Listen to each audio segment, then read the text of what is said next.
Bismillahirrahmanirrahim. Alhamdulillahi Rabbil alamin.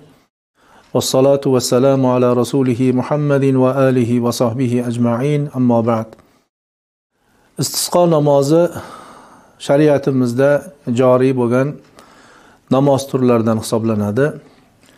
Xususan Hanafi mazhabi ulamolari ham istisqo namozini o'qishlikni joiz deganlar va bunga payg'ambarimiz sollallohu alayhi va sallam hayotlik davrlarida bir necha marta istisqo namozini o'qiganlari va duosini qilganlarini dalil qilib keltiradilar. Demak, istisqo namozi yomg'ir so'rash degan ma'noni anglatib, qurg'oqchilik bo'lgan vaqtlarda, yog'ingarchilik kam bo'lgan vaqtida, insonlar, chorvalar, dehqonchilikda qiyinchilik bo'lgan vaqtida Alloh taolodan rahmat yomg'irini so'rab o'qiladigan namoz turi hisoblanadi. Bu yil yurtimizda qurg'oqchilik, yog'ingarchiligini kam bo'lishligi, mana kuz fasli tugab borishiga qaramasdan yomg'ir yog'maganligi va buning natijasida hattoki havolar buzilib, changli to'zonlar ko'tarilib, dehqonchilikka ham, chorvachilikka ham mana shu yomg'ir so'rashlik ehtiyoji paydo bo'lganligidan O'zbekiston musulmonlari idorasi muftiy hazratlari tashabbuslari bilan istisqo namozini o'qishlik maqsadga muvofiq deb ko'rildi. Va inshaalloh 28-noyabr kungi juma kunida, juma namozidan keyin ushbu namozni butun respublikamizdagi masjidlarimizda ado etamiz.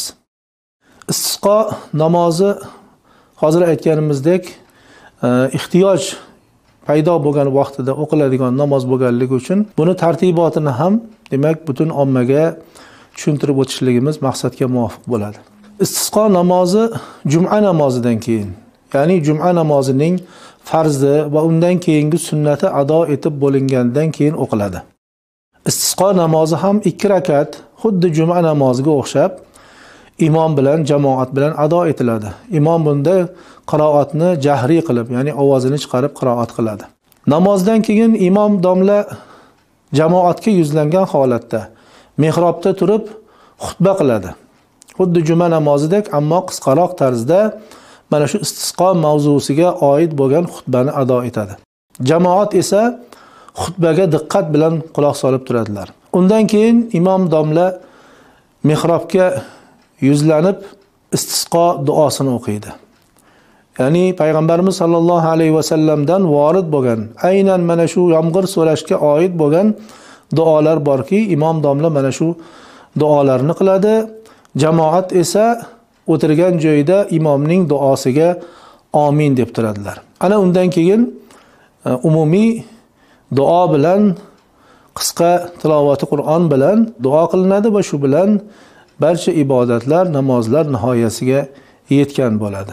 Alloh subhanahu va taolo mana shu qilinadigan ibodatlarimiz, o'qiladigan namoz va duolarimizni dargohida qabul aylasin va yurtimizni o'zining rahmatiga mo'l qilsin. Assalomu alaykum va rahmatullohi va barakatuh.